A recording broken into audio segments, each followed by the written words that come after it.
Russia has just lost its largest area of the entire Ukraine war so far. No, we're not talking about land. Ukraine hasn't started a massive counter-offensive that has swept Russian forces out of the occupied eastern and southern regions. That's a plan for later. No, the area that Russia hasn't lost isn't solid. It's liquid. The Black Sea belongs to Ukraine, which is a vital victory that sets up everything else that Ukraine wants to achieve in its defense against Russia. The occupied territories are a little safer, but far more importantly, Russia losing the Black Sea sets the stage for something even bigger: the fall of illegally occupied Crimea. On July 5th, no less than Ukrainian President Volodymyr Zelensky announced that Ukraine now has total control over the Black Sea. The naval forces of Ukraine, together with components of the defense and security forces, have done what many considered impossible. Russia has lost the Black Sea, Ukraine's president declared, as he pointed to the absolute crippling of the Black Sea fleet by a brilliant Ukrainian strategy that has made it too dangerous for the remaining ships in that fleet to sail the vital waterway.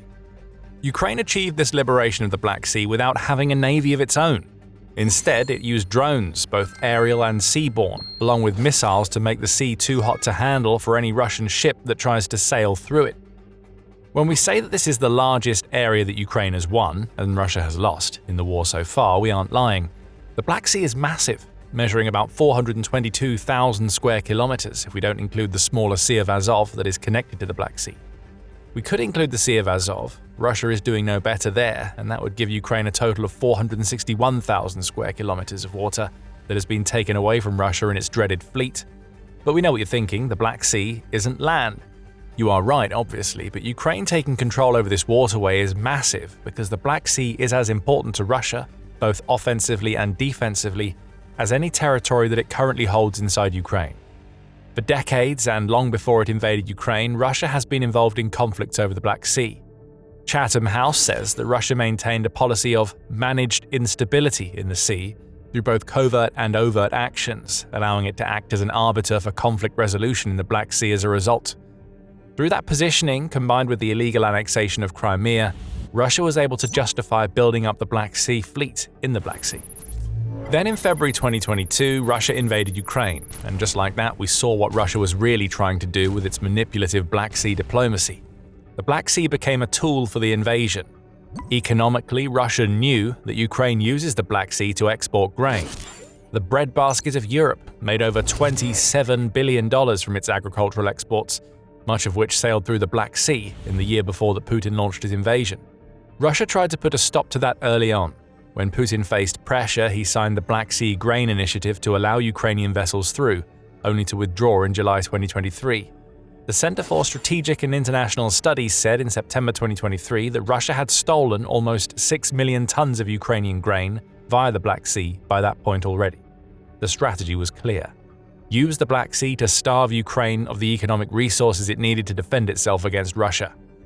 The Black Sea Fleet was supposed to play a massive role in this plan, taking advantage of the fact that Ukraine doesn't have a traditional navy and certainly has no fleet of warships of its own to fight back. Of course, stopping the grain wasn't the only reason Russia wanted to control the Black Sea. With that sea came the ability to transport troops and equipment from Crimea into Ukraine. Russia would be able to use its warships to unleash missiles against Ukraine's cities and military infrastructure. It didn't matter that the Black Sea Fleet was isolated or that Turkey had closed the straits feeding into the Black Sea to all warships from every country in the wake of Putin's invasion. Russia wouldn't need any more than what it had. Its warships and submarines would subjugate Ukraine, and its cargo and landing ships would keep landing supplies onto the Ukrainian mainland.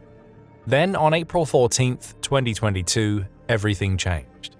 Ukraine used Neptune missiles to hit the Moskva, which was the crown jewel of the Black Sea Fleet. And suddenly, from the depths of despair, a country that had no navy instead had a new strategy that it could use to shatter the Black Sea Fleet and achieve the total victory that Zelensky says has now been achieved. In his Telegram declaration of Black Sea victory, Zelensky lauded Ukraine's navy along with its defense and security forces, telling Russia that the Black Sea and the Sea of Azov will definitely not be a place of peace for Russia. That's an understatement that doesn't tell the full story of how comprehensively Ukraine has defeated Russia in this vital waterway. After the attack on the Moskva, the gloves were off, and Ukraine started targeting any warship in the Black Sea Fleet that came within its range. More missiles were deployed, sometimes of Ukraine's making. and sometimes provided by Western allies. Over time, Ukraine developed aerial drones large and powerful enough to sink ships. It created maritime drones that could patrol the Black Sea unmanned and ready to launch kamikaze strikes against Russian warships that had never needed to defend themselves against these types of threats before. Over the next 2 years, following the crippling of the Moskva, Ukraine struck over and over again. By the midpoint of 2024, Ukraine had managed to strike and disable 26 ships, which were part of the Black Sea Fleet, accounting for about a third of the entire fleet. Innovations such as the Magura V5 maritime drone, which could deliver several hundred kilograms of explosives to Russian ships, began to dominate.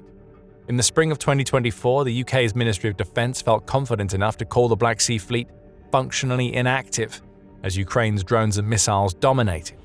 The fleet was forced to withdraw from its main base in Crimea's Sevastopol in a desperate attempt to stay out of Ukraine's range. Putin tried to distort reality.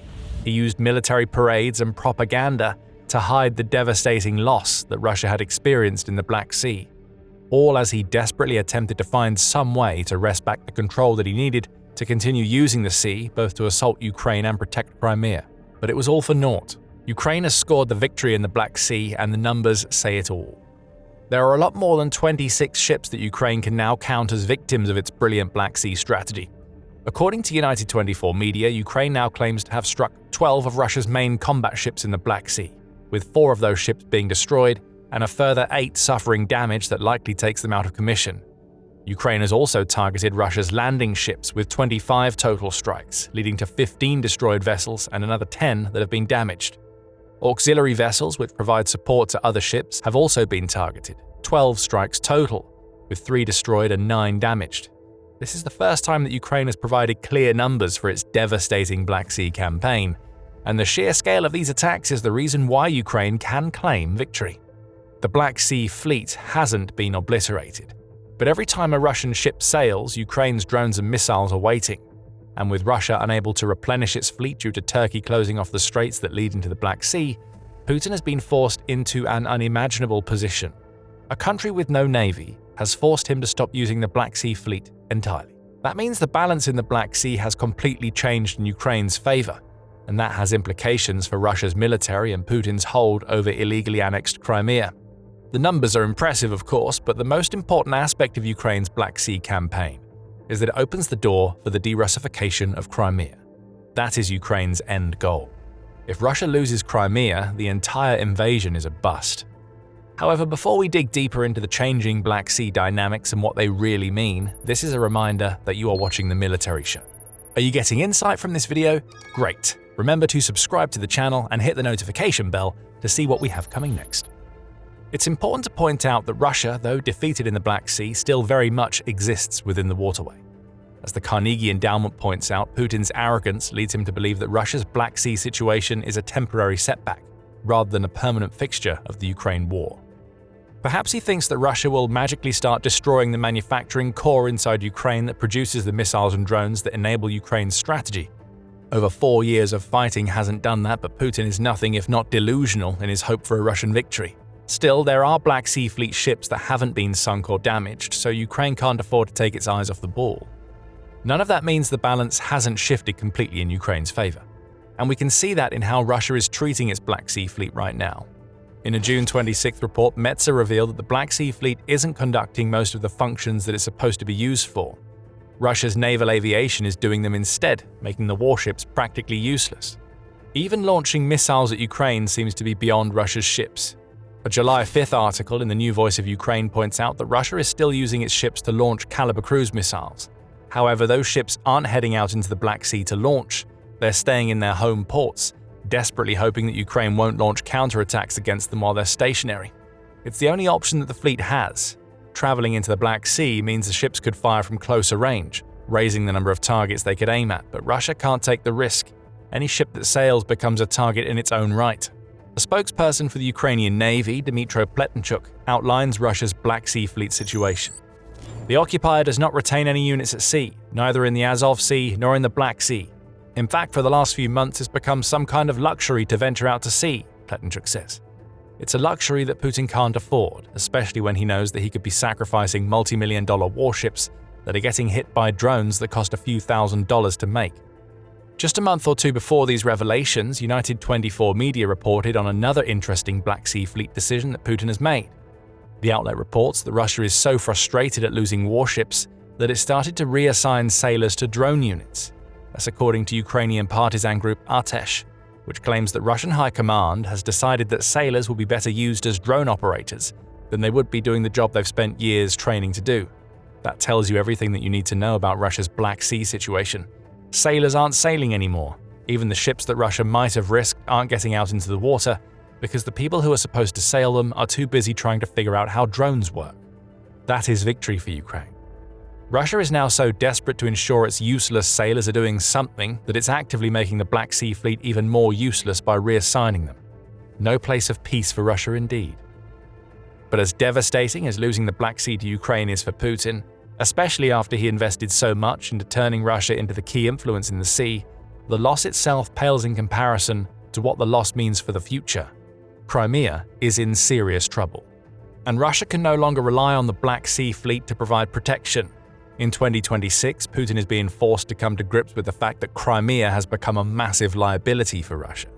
It wasn't supposed to be this way. Just like the Black Sea, Crimea was supposed to be an asset, part of the supply chain that ran from Russia through the Crimean Peninsula into the Black Sea and then onto the Ukrainian mainland. From Crimea, Russia could launch missiles, drones and glide bombs, all backed by the Black Sea Fleet, preventing any sort of reprisal from Ukraine. Of course, we know now that it hasn't worked out that way. The Black Sea Fleet's demise has set the stage for the isolation of Crimea that we've been seeing throughout much of 2026. Now, a lot has been made of Ukraine's campaign against the logistical arteries that feed in and out of Crimea. Rightfully so. That campaign, which has seen Ukraine take out bridges and destroy untold hundreds of supply and fuel trucks destined for Crimea, has played a massive role in the isolation campaign that is gradually wresting Crimea out of Putin's grasp. The brilliant logistical squeeze that Ukraine is applying has turned the R280 highway that connects Crimea to Russia and southern Ukraine into a highway from hell, filled with burning vehicles that have been taken out by Ukraine's middle strike drones.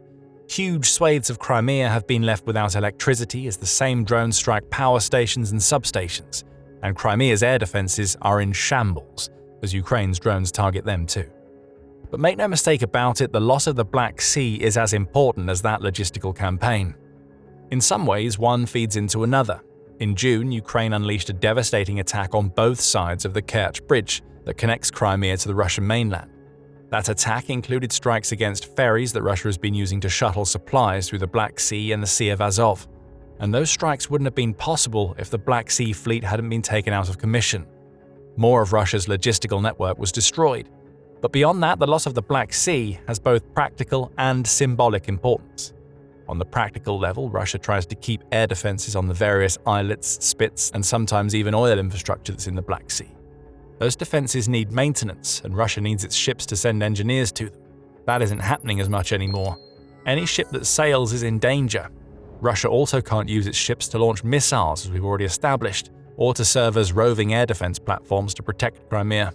Symbolically, Russia has basically lost the port city of Sevastopol, at least in the sense of it serving as the traditional headquarters of the Black Sea Fleet.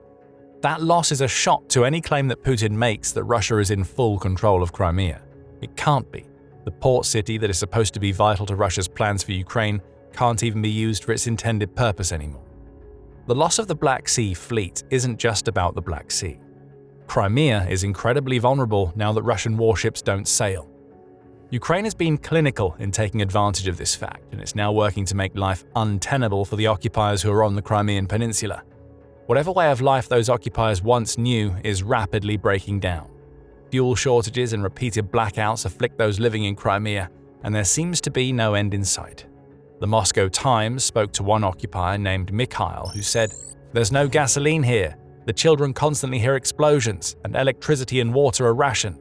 I don't know when this will end. I don't want to rely on trains either. They're either cancelled or rescheduled. It's better to have a supply of gasoline. Here, unlike in Sevastopol, you can't buy gasoline, not even in theory." Nothing is working in Crimea anymore, and that's all according to Ukraine's plan. There are reports of food shortages in Crimea, with staples like cereal, flour, and sugar becoming harder to find on grocery store shelves. Crimea's tourist season has taken a massive hit. That's no surprise. Sun, sea, sand, no gasoline, is how Radio Free Europe Radio Liberty puts it, as Crimea loses a massive chunk of its tourist revenue due to people not wanting to travel to the peninsula that has become an active war zone, even though no Ukrainian soldiers have landed.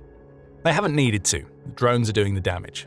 All of this started with the collapse of the Black Sea Fleet, which opened the door for Ukraine to focus on strikes inside Crimea, along with the logistical lockdown campaign that is now cutting Crimea off from Russia and occupied Ukraine. And if all of this isn't enough to convince you that Ukraine's strategy of making Crimea uninhabitable is working, then you don't need to listen to us. Instead, look at what Russia is doing. In a July 3rd report, Euromaidan Press revealed that Artesh is claiming that Russian officials in the Crimean cities of Kerch and Feodosia have received orders to pack up all official documents and equipment so they can be evacuated from the peninsula. This wasn't a case of those officials having a few weeks to get the job done. They were given a deadline of July 3rd, meaning the documents and equipment are already gone, assuming everything has gone to Russia's plan. Russia is running scared. The Black Sea is lost. Crimea is next, as the Ukrainian strikes keep on coming.